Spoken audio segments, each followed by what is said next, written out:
Welcome back नाज़रीन। धरती TV जी में का ट्रांसमिशन जो सिलसिलो जारी है।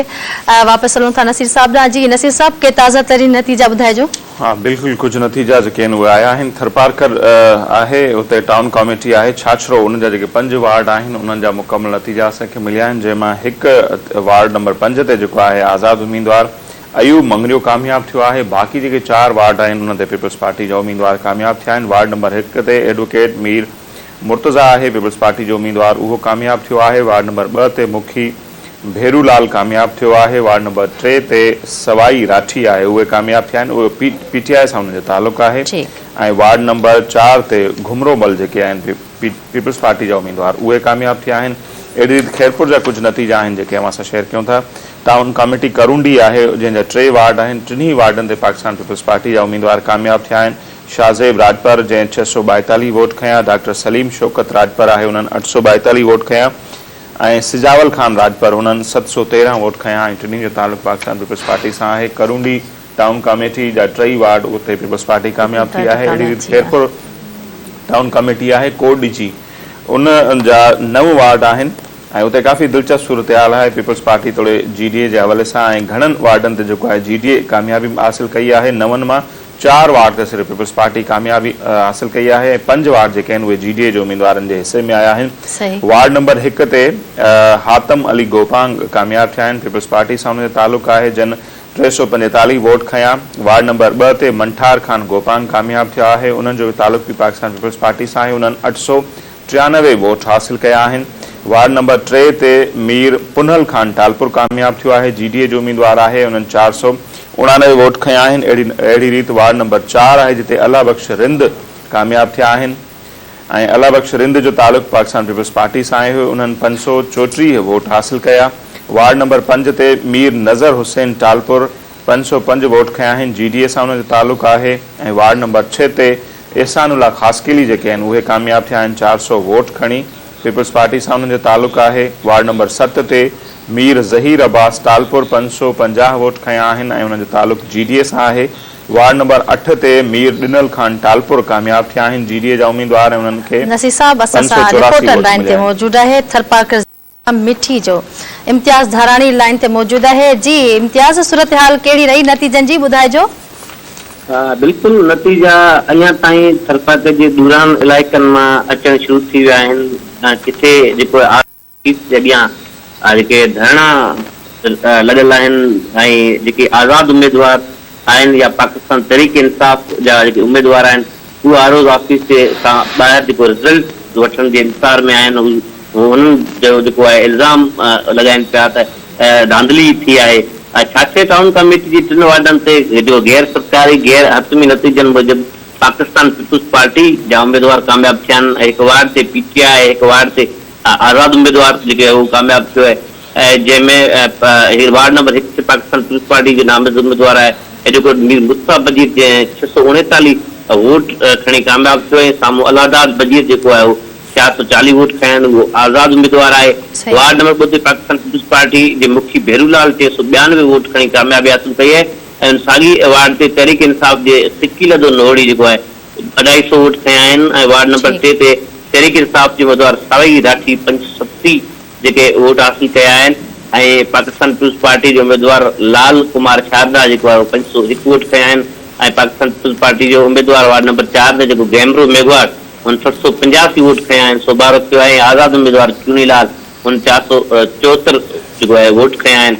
वार्ड नंबर 5 ते अयूब मंगरियो 970 वोट खणी कामयाबी हासिल कई आहे ऐं साम्हूं जेको बिछल पाकिस्तान पीपल्स पार्टी जो उम्मीदवार हुकुमो जेको 660 जेके आहिनि वोट खयां आहिनि। ही जेको आहे छाछरो टाउन कमेटी जी रिज़ल्ट आहे ऐं छाछरो टाउन कमेटी खां पोइ खीमे जे पार टाउन कमेटी उहो त मुकमल जेको आहे अनपूज थी चुकी हुई। उते जेको हिकिड़ो उन्हनि जी राहमो बिरादरी जो जेको आहे पाकिस्तान पीपल्स पार्टी सां ई तालुक़ रखनि था। सूबाई सलाहकार दोस्त अली राहमो उन्हनि बिरादरी लेवल ते जेको आहे सीट एडजस्टमेंट कई हुई। बिरादरी लेवल जेको कठो उहो मुकमल जेको आहे अॻु में जेको आहे उहो अनपूज थी चुकी हुई। ऐं उनखां अलावा तव्हांखे पंहिंजो ॿुधाईंदा हलूं त मुख़्तलिफ़ जेके यूनियन काउंसिल्स आहिनि उन्हनि जो जेको आहे रिज़ल्ट जेको आहे उहो अञा ताईं जेको आहे अचण जो जारी आहे ऐं हींअर जेको आहे नंगर पार्कर जे आर ओ ऑफिस जे अॻियां जेको पाकिस्तान पीपुल्स पार्टी जो जेको आहे बागी अॻवान आहे जेको हींअर जेको आज़ाद तौर इलेक्शन में बीठो रहियो रईस गनी खान कोसो उन्हनि जो जेको एहतजाज अंदर आहे उहे चवनि था त असांखे जेको रिज़ल्ट न पियो मिलनि। उनखां अलावा पाकिस्तान तहरीक इंसाफ़ जा जेके हिते अरबाब फैमिली जेको आहे अरबाब गुलाम रहीम ऐं अरबाब अनवर जब्बार उन्हनि जी दावा उन्हनि जो इल्ज़ाम आहे त पाकिस्तान पीपुल्स पार्टी जेको आहे उन्हनि हिते असांखे जेको आहे रिज़ल्ट न पियो ॾिनो वञे ऐं सरकारी मशीनरी यूज़ थी रही आहे। इम्तियाज़ उन सिलसिले में अवां ज़रूर ॻाल्हि ॿोल कई हूंदी जेके इलेक्शन कमीशन जा अमलदार आहिनि त रिज़ल्ट अञा ताईं छो न पई अचे ऐं उन जा कारण छा पिया ॿुधाइनि छाकाणि रिज़ल्ट लेट सां पई अचे उन जे करे इल्ज़ाम उन्हनि ते लॻनि पिया धांधलियुनि जा।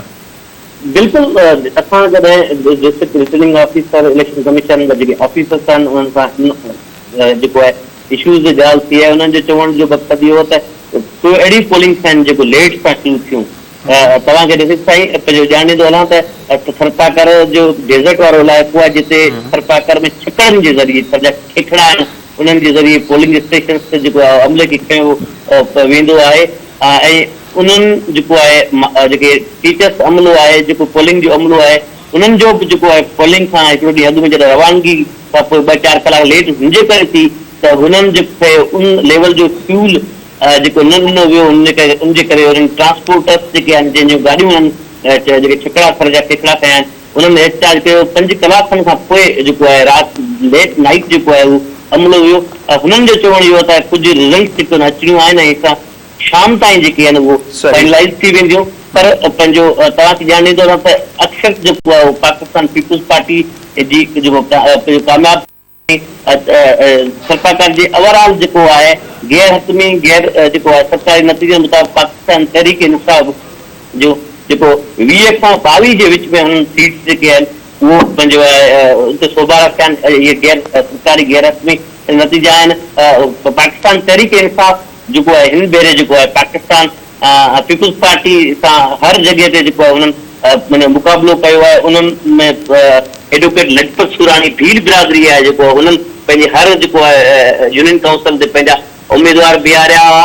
उनखां अलावा जेके आहिनि अरबाब फैमिली जेको आहे अरबाब अनवर जब्बार डॉक्टर अरबाब गुलाम रहीम अरबाब फैमिली जेको आहे उहो बि जेको आहे उहो पाकिस्तान तहरीक इंसाफ़ ते जे टिकेट ते विड़ी रही हुई ऐं साम्हूं जेको आहे अरबाब गुलाम रहीम जो भाइटो आहे जेको डीपलो ऐं तलोई ते पाकिस्तान पीपुल्स जो जेको आहे MP ऐं सूबाई सलाहकार जेको अरबाब लुत्फुल्ला उन्हनि जा भाइर उन्हनि जा सोट ऐं उन्हनि जी अरबाब अमीर हसन जी फैमिली जो उहो पाकिस्तान पीपुल्स पार्टी जे टिकेट सां बीठी हुई ऐं साम्हूं बि अरबाब फैमिली हुई ऐं उनखां अलावा पाकिस्तान पीपुल्स पार्टी जा जेके हींअर सीट न मिलण जे करे उन्हनि खे जेको टिकट न मिलण जे करे हू आज़ाद उम्मीदवार जेको आहे आज़ाद उम्मीदवार जेके बि चेलार टाउन कमेटी मां 2 आज़ाद उम्मीदवार जेके खटी आया आहिनि ऐं पाकिस्तान पीपुल्स पार्टी जा जेके उम्मीदवार जेको आहे उहो उन्हनि खे जेको हार नसीब थी आहे उहो सूबाई सलाहकार खट्टूमल जीवन जेको आहे उन्हनि जो जेका हमायती जेके ॿई उम्मीदवार हुआ जामन कुमार ऐं जेको जगत रासाणी उनखां अलावा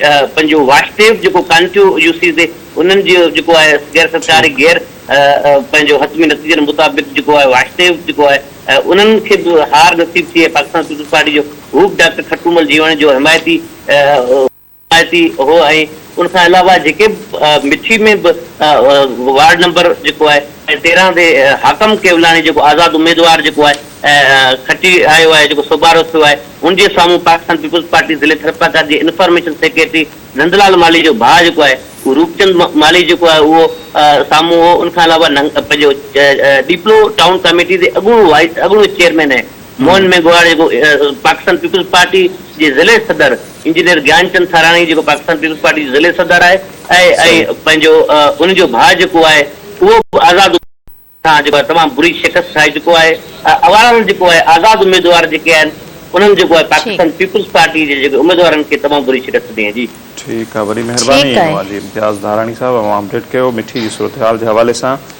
टाउन कमेटी जेका आहे छाछरो उनजा नतीजा शेयर कयासीं पर उते ई थरपारकर में टाउन कमेटी चेल्हार आहे उनजा बि नतीजा अची चुका आहिनि ऐं इस्लाम कोट उनजा जेके 5 वार्ड आहिनि उनजा नतीजा बि असां चेल्हार जो पहिरें ज़िक्र कंदासीं। 4 जेको उतां जा वार्ड आहिनि वार्ड नंबर 1 ते आज़ाद उम्मीदवार आहे रुस्तम राठौड़ जंहिं 550 वोट हासिल कया आहिनि उनखे कामयाबी मिली आहे। वार्ड नंबर 2 ते पीपल्स पार्टी जो उम्मीदवार आहिनि प्रदीप ओझा उहे बिना मुक़ाबले पहिरियां ई कामयाब थियल हुआ ऐं वार्ड नंबर 3 ते पीपल्स पार्टी जा उम्मीदवार आहिनि मोहम्मद उर्स कुंभर उहे कामयाब थिया आहिनि। वार्ड नंबर 4 ते वरी आज़ाद उम्मीदवार आहे इंजीनियर जगदीश उहे कामयाब थिया आहिनि। अहिड़ी रीति इस्लाम कोट जो बि ज़िक्र कंदासीं जिते 5 जेके टोटल वार्ड आहिनि उन जा मुकमल नतीजा अची चुका आहिनि। वार्ड नंबर 1 ते पीपल्स पार्टी जो उम्मीदवार आहे छांगन कोल्ही उहो बिना मुक़ाबले कामयाब थियल हो। जॾहिं वार्ड नंबर 2 ते पीपल्स पार्टी जा उम्मीदवार आहिनि डॉक्टर शंकर लाल उन्हनि 631 वोट हासिल कया आहिनि उन्हनि खे कामयाबी मिली आहे। वार्ड नंबर 3 ते पीपल्स पार्टी जा उम्मीदवार आहिनि कमलेश कुमार उहे बिना मुक़ाबले कामयाब थियल हुआ ऐं वार्ड नंबर 4 ते पीपल्स पार्टी जो उम्मीदवार आहिनि हाजी अलाह ॾिनो बजीर उहे बिना मुक़ाबले कामयाब थिया हुआ ऐं वार्ड नंबर 5 ते पीपल्स पार्टी उम्मीदवार आहे कृष्ण सिंह राजपूत जंहिं 863 वोट खया आहिनि ऐं उहे कामयाब थिया आहिनि। अहिड़ी रीति मिठी जा जेके 15 वार्ड आहिनि उन्हनि जा बि मुकमल नतीजा अची चुका आहिनि। वार्ड नंबर 1 ते पीपल्स पार्टी जो उम्मीदवार आहे झांगन मेंगवाड़ उहे कामयाब थिया आहिनि। वार्ड नंबर 2 ते पीपल्स पार्टी जा उम्मीदवार सोमजी लधवाणी उहे कामयाब थिया आहिनि। वार्ड नंबर 3 ते पीपल्स पार्टी जा उम्मीदवार आहिनि सरोप सोटड़ उहे 650 वोट खणी कामयाब थिया आहिनि। जी नसीर साहब उमरकोट खां असांखे रिपोर्टर ज्वाइन कयो आहे सोहेल कुंभर। जी सोहेल उमरकोट जा नतीजनि थोरो आगाह कंदा हलो त नतीजा आया आहिनि न आया आहिनि छा अपडेट्स आहिनि? जी बिल्कुल अमरकोट जी एक मंथल कमेटी ऐं 7 टाउन कमेटी ते जेके वो नतीजा अची आहिनि उनमें जेके वो पाकिस्तान पीपल्स पार्टी जा जेके उम्मीदवार आहिनि वो वॾी लीड सां कामयाब थी विया आहिनि। अमरकोट जी मंथल कमेटी 14 वार्डनि ते जेके पाकिस्तान पीपल्स पार्टी जा 8 जेके उम्मीदवार वो कामयाब थी विया आहिनि। इन हिसाब सां जेके तालुके टाउन कमेटी सामार ते जेके पाकिस्तान पीपल्स जे बीठल 6 उम्मीदवार वो 6 जेके उम्मीदवार कामयाब थी आहिनि। टाउन कमेटी जेके वो कुंडरी ते पाकिस्तान पीपल्स पार्टी जा जेके 9 उम्मीदवार जेके वो 9 ई कामयाब थी विया आहिनि। टाउन कमेटी जेके ढोरनारो 8 उम्मीदवार जंहिंमां 5 जेके पाकिस्तान पीपल्स पार्टी जा 3 जेके जीडीए जा उम्मीदवार कामयाब थी विया आहिनि। टाउन कमेटी जेके वो पिथोरे जे 2 वार्डनि में जेके भई पाकिस्तान पीपल्स पार्टी जा जेके उम्मीदवार कामयाब थी विया आहिनि। अमरकोट जिले जी जेके 42 यूनियन काउंसिल में जेके 40 यूनियन काउंसिल में पाकिस्तान पीपल्स पार्टी जे उम्मीदवार कामयाब थी आहिनि। सिर्फ़ 2 यूनियन काउंसिल खेजराड़ी जिते जीडीए जो उम्मीदवार गुलाम महर ऐं ॿियो जेको मधुर साईं जो वाइट अली बाबा जो ज़िले काउंसिल ते कामयाब थिया आहिनि। ॿी जेको अमरकोट यूनियन काउंसिल अध्यक्ष मीआं जानवा में उते सिर्फ़ जेके जीडीए जो चेयरमैन जो उम्मीदवार कामयाब थियो आहे। जॾहिं बाक़ी जेके ज़िले जूं जेके 40 जेके यूनियन काउंसिल आहिनि जेके उन पाकिस्तान पीपल्स पार्टी जा उम्मीदवार कामयाब थिया आहिनि। अमरकोट टोटल 7 टाउन कमेटियूं में जेके सिर्फ़ टाउन कमेटी छोड़ ते जीडीए जे 3 उम्मीदवार कामयाब थिया आहिनि। तो ढोरनारो टाउन कमेटी ते जीडीए जा उम्मीदवार कामयाब थिया आहिनि। लेकिन अमरकोट म्यूनिसिपल कमेटी जेके 14 वार्ड आहिनि 8 वार्डनि ते पाकिस्तान पीपल्स पार्टी ऐं 6 जेके वो पाकिस्तान तहरीक इंसाफ जा उम्मीदवार कामयाब थिया आहिनि। इन हालत सां अमरकोट ज़िले में जेके वो पाकिस्तान पीपल्स पार्टी वादे स्थिति सां जेके वो वॾी जेके लीड सां जेके वो कामयाबी हासिल करे वरिती आहे। ठीक है वॾी महिरबानी सोहेल कुंभर तव्हां अपडेट कयो। 7 टाउन कमेटीज़ आहिनि मोस्टली पीपल्स उमरकोट पार्टी जे बारे में कामयाब थी आहे ऐं म्यूनिसिपल कमेटी जा जेके 14 वार्ड आहिनि उते 8 ते पीपल्स पार्टी कामयाब थी ऐं 42 यूनियन काउंसिल जीअं सोहेल ॿुधायो त उन्हनि मां 40 ते पाकिस्तान पीपल्स पार्टी जा जेके उम्मीदवार आहिनि उहे कामयाब थिया आहिनि। बिल्कुल सो नतीजा असीं शेयर करे रहिया हुआसीं मिठी में असां पहुतासीं वार्ड नंबर 4 ते जिते पीपल्स पार्टी जो उम्मीदवार हुआ गुल हसन उहे बिना मुक़ाबले कामयाब थिया हुआ। वार्ड नंबर 5 ते पीपल्स पार्टी जा उम्मीदवार हुआ मनोज राठी उहे बि कामयाब थियल आहिनि ऐं पीपल्स पार्टी जो उम्मीदवार आहे वार्ड नंबर 6 ते विनेश उहे 340 वोट खणी उहे बि कामयाब थिया आहिनि। इन खां पहिरियां पाण खैरपुर जो ज़िक्र करे रहिया हुआसीं जीअं त कोड जी टाउन कमेटी ऐं उन सां गॾोगॾु करोंडी जो असां ज़िक्र कयोसीं। अहिड़ी रीति यूनियन काउंसिल सॻियूं आहे उतां जा नतीजा बि मिली चुका आहिनि असांखे। त उते ॿुधाईंदा हलूं 7 जेके वार्ड आहिनि ऐं उते मोस्टली पाकिस्तान पीपल्स पार्टी कामयाब थी आहे ऐं 1 वार्ड नंबर जेको 6 आहे उते आज़ाद उम्मीदवार कामयाब थियो आहे जंहिंजो नालो आहे रब नवाज़ हिस्पाणी। बाक़ी वार्ड नंबर 1 ते शहदाद खान भागत आहिनि पीपल्स पार्टी जा उम्मीदवार डिस्ट्रिक्ट काउंसिल लाइ उहे कामयाब थिया आहिनि। सरदार अल्ताफ़ खान मशहूरी पीपल्स पार्टी जा उम्मीदवार आहिनि चेयरमैन यूनियन काउंसिल उहे कामयाब थिया आहिनि। लियाकत अली कुरैशी पीपल्स पार्टी जा उम्मीदवार वाइस चेयरमैन जे लाइ यूनियन काउंसिल ते उहे कामयाब थिया आहिनि। रुस्तम मलाह पीपल्स पार्टी जा उम्मीदवार आहिनि वार्ड नंबर 1 ते उहे कामयाब थिया आहिनि। दाऊद भुट्टो पीपल्स पार्टी जा उम्मीदवार आहिनि वार्ड नंबर 2 ते उन्हनि खे कामयाबी मिली आहे ऐं सदोरो खनसियाल पीपल्स पार्टी जा उम्मीदवार आहिनि वार्ड नंबर 4 ते उहे बि कामयाब थिया आहिनि। सो खैरपुर में जीअं मां ॿुधायोसीं करोंडी उन खां पोइ सिटी मां अञा न आया आहिनि ऐं उहा कोशिशि कंदासीं पाण शबीर फलियो जेके आहिनि उन्हनि सां राब्तो करे उहे नतीजा जेके आहिनि उहे बि हासिल कंदासीं ज़रूरु। सो ही नाज़रीन मुख़्तलिफ़ नतीजा जेके असां सां अचनि पिया असां ताईं, उहे असीं असां शेयर कयूं पिया छा सूरत हाल आहे। ऐं मोस्टली ईअं ई थियो आहे जेको पाण पहिरियां ॻाल्हायोसीं पियो वोट कास्ट थियण खां पहिरियां, पर ज़ाहिर आहे का बि फतवा न ॾिजे असां इन राय जा आहियूं। बाक़ी जेका सूरत हाल हुई उहा पाकिस्तान पीपल्स पार्टी जेका आहे उन जा उम्मीदवार हाणे नतीजा जीअं जीअं मिलनि पिया त उन ॻाल्हि जी तस्दीक थींदी पई वञे न। बिल्कुलु सर, उहे घणे भाङे जेके आहिनि उहे कामयाब थिया आहिनि। ऐं उनजे पुठियां बि पाण कल्ह बि ॻाल्हायोसीं त खोड़ रीज़न आहिनि। नो डाउट पाकिस्तान पीपल्स पार्टी मुल्क जी तमामु वॾी पॉलिटिकल पार्टी आहे ऐं गुज़िरियल टे जेके ॾहाका टे टर्म आहिनि उनजा 5-5 साल जा जेके ॾिसूं त 15 सालनि खां उहो उन्हनि जी हुकूमत आहे सूबे में। सो उनजो बि हिकिड़ो वॾो बेनिफिट थिए थो माण्हू खे ऐं कंहिं बि पॉलिटिकल पार्टी खे त उहा कामयाबी हासिल करे पई। नतीजा नाज़रीन अचण जो सिलसिलो जारी आहे। मुख़्तलिफ़ हंधनि खां जेके जेके नतीजा असांखे मिलनि पिया असां शेयर करे रहिया आहियूं। जी नाज़रीन, धरती टीवी जी मेगा ट्रांसमिशन तव्हां ॾिसी रहिया हो। नतीजा असांखे जीअं जीअं मिलनि पिया असां तव्हांखे आगाह कंदा पिया वञूं। जीअं जीअं ज़ाहिरी ॻाल्हि आहे 4 डिवीज़न आहिनि, 14 ज़िला आहिनि, त टाइम लॻंदो, नतीजा न अचण में टाइम लॻंदो। जीअं जीअं टाइम थी असांखे नतीजा मौसूल थियनि पिया तीअं तीअं असां तव्हांखे आगाह कंदा पिया वञूं। जी मेगा ट्रांसमिशन जो सिलसिलो हिते वक़्तु थियो आहे ब्रेक जो। छा जो